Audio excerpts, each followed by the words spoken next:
Jangan lupa untuk subscribe dan nyalakan lonceng notifikasinya. Pengisian pejabat kepala daerah di 271 daerah menjadi wacana yang meluas lantaran dikaitkan dengan pemilihan presiden 2024. Bagaimana pemerintah menghadapi tantangan persoalan netralitas penjabat menghadapi kondisi itu? Apakah benar anggapan bahwa kondisi ini bisa menguntungkan partai yang berkuasa? Kita akan membahasnya bersama dua narasumber, Dirjen Polpum Kemendagri, Bahtiar, dan juga pengamat politik Burhanuddin Muhtadi. Pak Bahtiar dan Mas Burhan, selamat sore. Selamat sore, Assalamualaikum. Waalaikumsalam. Oke, Mas Burhan sudah bisa mendengar kami? Ya. Oke, baik. Saya akan ke Pak Bahtiar dulu ya, Mas Burhan. Pak Bahtiar, lalu SOP-nya dulu nih, bahwa PJ Bupati dan Wali Kota nanti akan diajukan oleh Gubernur, dipilih oleh Kemendagri, lalu kemudian penjabat Gubernur akan dipilih oleh Presiden. Seperti apa sebenarnya jelasnya mekanisme ini sebelum kita bahas implikasi yang lainnya? Iya, jadi undang-undang ini jadi perintah undang-undang ya. Perintah undang-undang pasal 201 ayat 10 dan ayat 11 Undang-Undang 10 tahun 2016.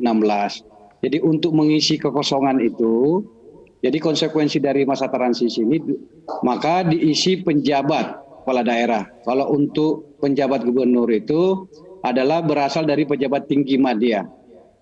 Itulah yang ditunjuk menjadi penjabat gubernur. Bagaimana seleksinya? Nah ini kan praktek sebenarnya sudah kita laksanakan di 2015, 2017 sudah, 2018 juga sudah, 2020 juga sudah kita laksanakan. Memang dulu itu ada yang sebentar, ada yang lama. Yang paling lama dulu itu saya ingat itu adalah PJ Gubernur Papua, lebih dari setahun itu. Hampir 2 tahun PJ Gubernur Papua. Jadi praktek ini sebenarnya bukan praktek baru sebenarnya, praktek yang sudah berjalan. Nah, sekarang mekanismenya itu adalah kalau untuk penjabat gubernur diseleksi untuk satu jabatan calon PJ Gubernur itu diseleksi 3 orang eselon 1 untuk diusulkan calon PJ Gubernur. Dari 3 orang itu lalu diajukan oleh Bapak Menteri Dalam Negeri kepada Bapak Presiden. Nanti dicek lagi. Jadi rekam jejaknya itu betul-betul dicek orang yang bersangkutan apa bisa melaksanakan tugas-tugas sebagai pejabat gubernur. Nah, setelah itu nanti diambil keputusan, ada kepresnya, yang keputusan presiden ditunjuk penjabat gubernur. Itulah yang sudah kita praktekkan selama ini, termasuk sekarang ini ada 2 PJ gubernur Kalsel dengan Jambi dari Kementerian Dalam Negeri, dan catatan kita menunjukkan relatif tidak ada masalah gitu. Dan bahkan kalaupun sudah dilantik gitu, hari ini dilantik ada masalah besok bisa dicopot gitu. Jadi bukan hanya dievaluasi pada saat rekrutmennya sampai dilantik, setelah menjabat selama proses menjabatnya juga. Selama proses menjabat dijabat. Di pasal 201 juga ada penjelasan masa jabatan PJ itu hanya 1 tahun. Jadi 1 tahun saja, tapi dapat diperpanjang lagi dengan orang yang sama dengan atau orang berbeda. Jadi memang juga PJ ini juga harus mampu menunjukkan kinerjanya, termasuk tadi masukan dari teman-teman partai politik, masyarakat, benar-benar harus menjalankan tugas. Karena siapapun menjabat kepala daerah, entah itu PJ, entah itu PLT, ataupun juga pejabat definitif, kepala daerah definitif, dia juga harus tunduk pada undang-undang pemerintahan daerah. Ada sumpah dan janji kepala daerah, ada hak dan kewajiban, ada larangan, ada etika yang harus dilakukan. Ada kewajiban-kewajiban yang harus dilakukan dan termasuk tugas-tugas penyelenggara pemerintahan, pembangunan dan masyarakat. Dia juga dikontrol oleh DPRD, dikontrol oleh pers, dikontrol oleh masyarakat. Jadi sebenarnya tidak ada persoalan sebenarnya. Kita juga mohon maaf, di Indonesia ini ada kepala daerah. Pak Bahtiar bilang tidak ada persoalan, tapi banyak banget yang deg-degan siapa yang nanti akan dipilih, terutama juga yang akan menjadi PJ di level gubernur. Saya akan tanya ke Mas Burhan. Mas Burhan, apakah kemudian penjelasan dari Pak Bahtiar ini bisa menenangkan banyak pihak, terutama secara kalkulasi politik, apalagi ini kan jelang 2024. Sepertinya kok tidak semua akan legowo menerima itu. Ya, jadi pertama saya setuju ini bukan praktek baru. Beberapa waktu sebelumnya juga sudah dipilih penjabat atau PJ di beberapa wilayah, tetapi tidak semasif dan selama seperti yang akan kita alami 2022 hingga 2024. Jadi kalau kita melihat pilkada-pilkada sebelumnya, ada beberapa kali PJ atau penjabat dipilih, misalnya di Jawa Barat, itu hanya sekian bulan, bahkan hanya sekian minggu. Tetapi kali ini ada 270 wilayah lebih dengan masa durasi 1,5 hingga 2,5 tahun. Karena pilkada serentak menurut Undang-Undang Nomor 10 Tahun 2016 diadakan di akhir 2024. Iya. Jadi pilkada itu yang akan dijabat oleh PJ tadi itu menempati wilayah-wilayah yang populasi pemilihnya 75% dari total populasi pemilih Indonesia. Misalnya di Jawa Barat, Jawa Tengah, Jawa Timur, DKI, Jakarta, Banten, kemudian Sumatera Utara, Sumatera Selatan, kemudian juga Sumatera Lampung ya, termasuk juga Sulawesi Selatan dan lain-lain. Jadi memang ada banyak isu yang menurut saya pemerintah pusat harus mempertimbangkan setransparan mungkin. Ya. Jadi salah satu alasan mengapa masyarakat ketika survei indikator diadakan di awal Februari tidak setuju pilkada serentak 2024 selain trauma 2019 kemarin ketika ada ratusan petugas KPPS yang meninggal dalam pilkada pileg dan pilpres serentak, itu juga ada alasan lain yaitu terkait dengan mandat demokratik PJ. Jadi penjabat itu kan tidak memiliki legitimasi demokratik karena mereka tidak dipilih melalui election. Oleh rakyat. Jadi mereka punya masalah terkait dengan mandat demokratik dan mandat demokratik itu mereka harus koordinasi dengan DPRD setempat yang dipilih langsung oleh rakyat. Jadi ada PJ, kepala daerah dalam proses running the government bertemu dengan DPRD yang dipilih langsung oleh rakyat. Di situ yang saya sebut ada istilah ketimpangan legitimasi.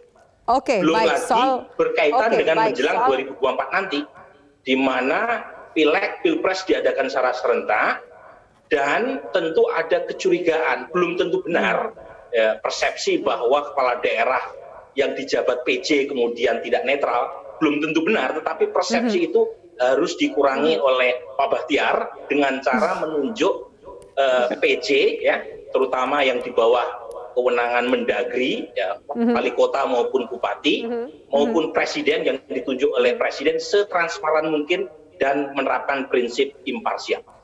Oke, baik, kita harus jeda Bapak-Bapak, kita lanjutkan sesaat lagi. Pak Bahtiar, saya minta tanggapan Anda tadi dari statement Mas Burhanuddin bahwa sebelumnya saya setuju tidak semasif dan tidak selama ini. Bagaimana kemudian juga menjawab banyak pertanyaan terutama dari masyarakat dan partai politik, terutama soal bedanya power PLT, PJ, dan kepala daerah definitif. Tetaplah bersama kami. Oke, kita lanjutkan. Pak Bahtiar, tanggapan Anda soal statement dari Mas Burhan tadi tidak pernah semasif dan juga tidak selama ini, termasuk juga kewenangan. Beda powernya Pak, yang definitif sama yang penjabat atau PLT. Kalau powernya sama.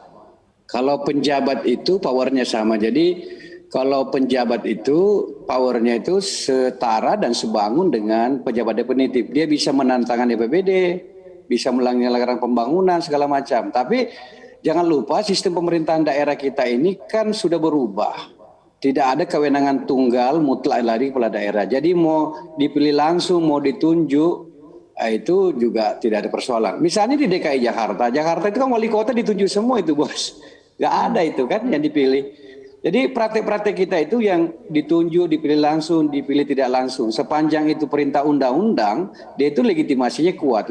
Basis legitimasinya adalah undang-undang. Nah sekarang kontrolnya, bagaimana kontrolnya? Kan DPRD kan ada pers, kemudian apalagi kaitannya dengan pemilu, dengan pilkada. Nah kita kan setuju dan sepakat, kita kepala daerah siapapun itu ya harus menghormati kemandirian KPU Bawaslu dan DKPP penyelenggara pemilu. Jadi tidak ada sepotong pun kewenangan yang dimiliki oleh kepala daerah yang untuk mampu mengintervensi penyelenggara pemilu. Nah, kalau kita meragukan itu sama halnya kita meragukan kemandirian penyelenggara pemilu itu karena sudah ada batas-batas tugasnya yang harus dilaksanakan gitu. Gitu. Pak Bahtiar, saya mau tanya soal ketika Anda bilang bahwa powernya sama, tapi kita lihat peraturan pasal 132A PP 49 tahun 2008 ada pembatasan. Misalnya saat ini kita sedang berhadapan dengan pandemi. Apakah kemudian PJ atau PLT itu bisa membahas anggaran, mengeluarkan perda soal penanganan pandemi dan lain-lain sampai sejauh itu? Nah itu tadi kan ada 3 jenis ya, ada PLH, pelaksana harian, biasanya kurang dari 1 bulan. Kemudian ada PJS, pejabat sementara. Itu gubernurnya biasanya masih ada, kepala daerahnya masih ada, tapi sedang dilaksanakan pemilu atau lagi cuti kampanye. Itu biasa ditunjuk PJS. Nah, kalau PJ itu kepala daerahnya sudah tidak ada, sudah berakhir masa jabatannya. Nah, PJ itu kewenangannya penuh, bisa menantangani APBD, bisa melakukan Membahas anggaran dan lain-lain. Membahas anggaran. Saya saja kemarin hanya PJS, Mbak Afi. Tetapi karena jadwal pembahasan anggaran itu 30 November harus kita selesaikan, saya tanda tangani itu dan saya bahas anggaran APBD Kepri 2021, saya tanda tangan itu sebagai PJS Gubernur Kepulauan Riau. Jadi tidak ada satupun akan terjadi pengurangan pelayanan publik. Yang paling penting kan apakah pelayanan publik akan terus berjalan? Apakah pembangunan yang direncanakan tetap berjalan? Apakah penyelenggaraan pemerintahan daerah akan berjalan sesuai sistem yang ada? Iya, semuanya akan berjalan. Nah, memang ada durasi waktu yang cukup panjang. Ini konsekuensi dari masa transisi sistem, perubahan sistem yang tadinya serentaknya parsial, kita hendak serentakkan 2024. Jadi memang harus ada kekosongan karena konsekuensi menserentakkan yang tadinya masa jabatan kepala daerah berbeda-beda. Dan semua di 2024. Dan praktik 2 tahun Makassar loh Bu Epi, Mbak Afi. Ya. Makassar kemarin juga lebih setahun loh kepala daerahnya juga.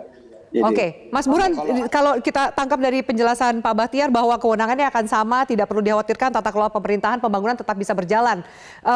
Apakah Anda melihat bahwa bisa dipegang tata kelola pemerintahan bisa berjalan, sementara di satu sisi kita menghitung ada aroma politis yang kental sekali soal penunjukan kepala daerah ini? Mungkin definisi power antara saya dengan Mas Bahtiar beda. Ya. Power yang saya maksud adalah sumber legitimasi. PJ atau pejabat itu beda dengan kepala daerah definitif. Yaitu mereka yang terpilih secara langsung oleh rakyat, punya power karena directly elected. Sementara PJ atau penjabat itu powernya ditunjuk. Kalau tingkat gubernur ditunjuk oleh presiden, sementara tingkat kabupaten kota itu ditunjuk, dilantik oleh Mendagri. Nah, itu perbedaan mendasar ya. Bahwa kewenangan, nah ini konsep power dan authority itu beda dalam sosiologi ya. Nah, yang dibicarakan sama Mas Bahtiar itu authority namanya. Otoritas yang dimiliki oleh PJ dalam menjalankan pemerintahan sama dengan kepala daerah yang terpilih secara definitif. Nah, itu kira-kira ya. Yang pertama yang menurut saya konsep power, legitimasi, dan authority yang menurut saya kita perlu perjelas. Nah, kaitannya dengan pertanyaan Afi, bagaimanapun kita tidak bisa mundur lagi ya, karena sudah ditarik dari prolegnas revisi Undang-Undang Pemilu dan Pilkada itu sudah ditarik dan kembali ke Undang-Undang Nomor 10 Tahun 2016.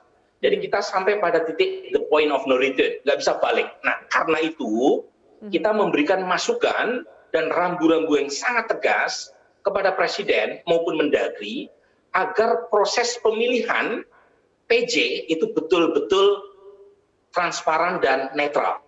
Ini penting nih, karena ada dua setidaknya saya lihat. Satu, proses pemilihannya itu sendiri. Yang kedua adalah proses setelah dipilih apakah PJ atau penjabat menjalankan sesuai dengan prinsip imparsial atau tidak.